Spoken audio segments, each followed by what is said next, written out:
Well, it's always an exciting time of year, getting closer to kicking off Friday night, and I know our guys are excited about 7 o'clock, and there's been a lot of work put in, not just this last month. You look at the months ahead all the way back to January. Really proud of these guys for the work they've put in. We got a few more days to take advantage of it. Just walked off the practice field today, but guys are looking forward to playing in front of a packed house, and the fans and the students welcoming them back to campus here started today. And so it's something that we've been working really hard and getting there. I was pleased with how kind of fall camp went. I thought there was some competition in it throughout. These guys have been working against each other, and now I know they're excited to get someone else on the other side of the line of scrimmage. That team that's coming in, Coach Herman, got a bunch of respect for him. He's done it at a high level, multiple places. He's in year 2 at Florida Atlantic. I know they'll bring in a challenge for us that we're going to have to be ready for. Also proud of kind of the captains we announced the other day. Those 5 guys I think will represent us well. They've been a huge part of as we're trying to build this culture and doing it together. Those 5 guys that stood out with a vote that was from their teammates, and 5 guys that we're proud of with Mav, Tanner, Jordan, Aiden, and Nate. So with that, again, I want to echo, looking forward to Friday night. Obviously my first experience, but counting on a crowd and fans and students that can really help us throughout the game. With that, I'll take some questions. Jonathan, I wanted to expound on that. This is your first experience here on a game week. Students came in late last week. You can feel the buzz. I saw you at the band thing the other day, and you said you watch them outside your window. What does the buzz feel like now that students are here? Can you feel it? You definitely can feel it. Definitely a little bit more traffic. It's a little bit slower getting around. There's so many more cars, and it's fun. That's what's college athletics, college football, but college life in general. When you get back to school and see some familiar faces, and just the energy on the sidewalks, people going to classes, the event with the band and their energy, and they have been working. I mean, early morning till late night outside my office, and counting on them to help us out in this game. Coach, you mentioned going back as far as January. I'm just curious, with just a few days left until kickoff, is there still a sense of urgency to get some things done, or is it like, hey, we're at this point where we got to get ready to just play? Oh, yeah, well, there's still, the hay's not in the barn. There's a sense of urgency. You think about games, first games, right, the mechanics, call it substitutions, communication. We got some new pieces this year in college football with the tablets and the communication through the helmet, and so we're just always looking at that. I do feel like our work has gotten us to a good point that, yes, we got to go out and play, and then we got to learn kind of where we're at. And this thing is not a game of perfect, but we want to be prepared and put them through as many situations that we think could arise on a Friday night. You talk so much about your team. Obviously, that is your priority. But from a personal standpoint, how are you feeling finally getting to game 1? Just from when you were announced to getting your family acclimated, yourself acclimated, are you feeling more excited or nervous? Yeah, I think I'm definitely excited. I can have moments where my mind starts turning and you start, did we cover this? Are we ready for that on the football side? But again, you got to get to Friday night and let it rip. On the personal side, I feel like each month, the transition, we've gotten more and more comfortable. Again, I go back, I've been saying a lot, but feeling the welcoming with the kids in school, getting adjusted, making some friends, playing sports, the neighborhood we're in, all of that has been great. Jonathan, you mentioned about the competition. How many spots do you feel right now solid with the 22 starters? And you'd mentioned previously about Montori. Are there any injuries that going in that might be an issue? We do not have one that'll be issued season ending. We've got a few guys that, there's some bumps and bruises through the week. We're hopeful that we'll be pretty healthy come Friday. It's been competitive. We talk about 22 starters, which, we'll throw 22 guys out there, but I feel good that we're going to play multiple guys at some positions. Think about the defensive line. We're going to rotate through that. We've got guys that we feel 5, 6 guys could rotate in the interior of the D-line. Linebacker, same way. Well, 2 guys will start that, but you'll see more than just 2 in playing in the game. Receiver-wise, we will play more than 2 or 3 guys. Even in the tight end spot, with Velling, Parachek coming along here. Mola's had a great camp. Mike, you're going to see multiple guys there. I mean, you might even see more than just 5 throughout the game at O-line of a spot or 2 with what that competition's gone. So, yeah, we're getting close to feeling like, yeah, these are the 22 to start the game, but it might be the second series in the first quarter. You can see some other guys. Jonathan, I was wondering, is there anything you're most curious to see how it plays out on Friday night, like the biggest uncertainty, whatever the case may be, and just going forward in live action? Yeah, definitely, game, live action, the mechanics of that. Talk about the communication and the personnel. We need to settle in and be great on that. Curious to find out the response from this team. And I talk about, I think, being, it's 14-0. Whether you're up or down, kind of how we respond and do that. I want to be a team that finishes games and plays well in the end of the fourth quarter. And so this will be our first opportunity in live action to kind of see that. Jonathan, obviously Tommy has a lot more experience than Aiden did last year, but would you ever consider putting him in for a designated series to see what he could do? Currently, we haven't. We got a ton of confidence in Tommy, but we have not had that thought or conversation to have a set series for him. We do feel confident if he gets in this game, he can operate. When it comes, this is going to be obviously Aiden Chow's first time ever starting at the college level, and he's mentioned that he's just excited for the learning process of this season. How, as a coach, how do you feel that he's ready for this moment? And how do you plan to just kind of manage his confidence, when he does face adversity inevitably at some point? Yeah, we talk about it. I think he's definitely ready for this.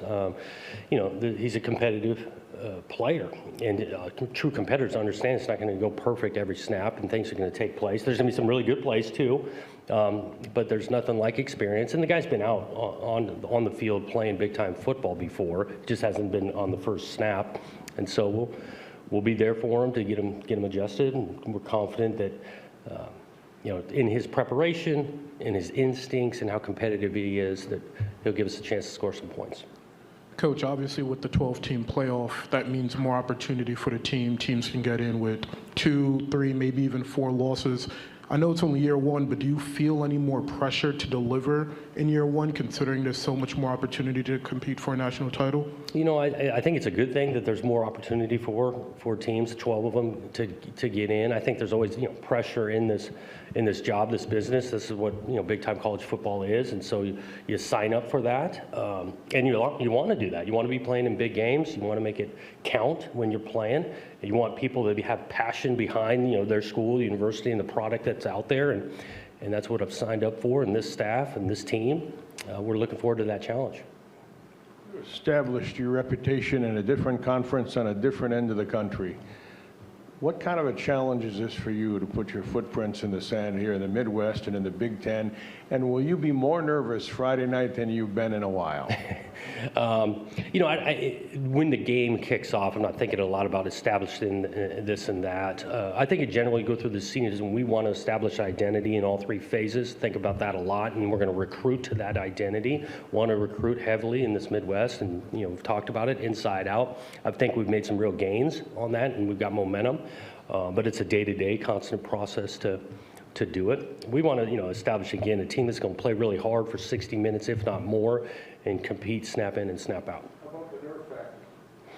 Again, I'm going to be excited about it. I got some confidence in, again, our preparation, these coaches and things. Those guys got to go out and make plays. I'm going to absorb it early pregame, and then definitely try to get locked in. Coach, 3 of your 5 captains were transfers. Do you think that says even more about the faith that their teammates have in them? I think it does. The impression those guys have made in a short period of time. And again, I just think we've got a lot of influence throughout. And you could almost cut this roster in half of first-year players here at Michigan State, and then the other guys that have been here a while. And there's respect on really both sides coming together. This camp has been huge, I think, for establishing that this is the ultimate team game. We've got to do it together. We're going to need all 11 on every snap. And not just those 3, all 5 captains really represent that. Jonathan, when you look at FAU, what's something or a couple things on each side of the ball that stands out to you that they do really well? And I don't know if this is a separate point, but is game one of a new job a sort of a unique game plan thing when you guys have been going against each other, and that's really your only barometer? You just don't know maybe like what will be good on a game day against a Right. different opponent? Is that a different wrinkle for these It's guys? it's a little bit new. And, similar to every season, right? You think something's going to be good or we've had some success, but it's definitely new, the uniqueness of, year one for us. Yeah, they're in their second year, and they've got some things established. They've got some returning players at the line of scrimmage, I think on both sides that are pretty good, but they've got a bunch of new players as well, quarterback. We've got some tape at a previous university that's a threat. He is athletic, competitive, he can make plays. So that's someone that's got our attention, the quarterback's ability.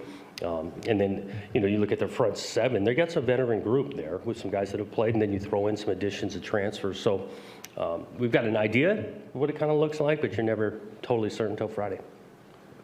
And again, when it's week one, you haven't seen these teams, haven't seen FAU play just yet. How big of a challenge is it when you don't really have a whole lot of film to go off of this year? Yeah, you don't try to chase ghosts because you don't have as much film as maybe you'd like. You got to be great in your foundation and knowing your rules, playing within the scheme and being able to adjust. Same thing, offense, defense, right? Defense, you don't know how they're going to line up. Offensively, you don't know how they're going to line up. And think about the communication again up front to get on the same page, trust your rules, and go out and play fast. There's going to be a good amount of recruits in attendance at this game. What are you looking to showcase with this first event? Well, obviously, a team that plays well together. On the recruiting side, whatever particular position we're talking about, putting those guys in the best positions possible. Try to recruit a big-time fan base and student section and energy in the place, and something that would draw them to say, you know what, I want to be playing ball here. Hey, Jonathan, I was wondering, was there any kind of different vibe at practice today? Just being that it's now game week, and what's the sense you get from the guys that were here last year and maybe the fan base as far as what they're looking for this season with all the build-up and coming off a couple of years they'd probably like to forget? Yeah, I think just on the practice end, these guys know it's coming, and we recreated a little bit last week what a game week practice plan would be like, and so now we're doing it for the second time. The attention, the focus is there. We're repeating some calls because this plan has been kind of solidified for a while. I think the energy, the focus, and the excitement as we're getting so much closer, you could feel that at practice. I'm wondering about the other side of you mentioned about the ghosts of not chasing without having to film. What are the benefits maybe for you and your staff and program to not have anything really on display here? Yeah, I think that there's probably some benefit. Obviously, both our coordinators, O&D, have a background of what that thing looks like. But I think every year, I said it to the team this morning, I think good coaching staffs always are adjusting to the talent that's on their current roster. And so year in and year out, you do some self-scouting and adjust and throw in some new wrinkles. And we're counting on seeing that from them, and then obviously ourselves. With the helmet communication on the defensive side of the ball as time goes on, is it going to be more of a position-based decision or a player-based decision? Yeah, well, we try to do it in the inside of the defense, so inside linebacker, and then them be able to make calls for us, so that'll be position, and then one or two guys will be ready to have it. I think about the logistics, special teams wise, right? You got linebackers oftentimes play special teams, so you want to stay away from the two green dots on the field, but linebacker for us inside of the defense. Coach, Friday, when it's a late Friday night when we're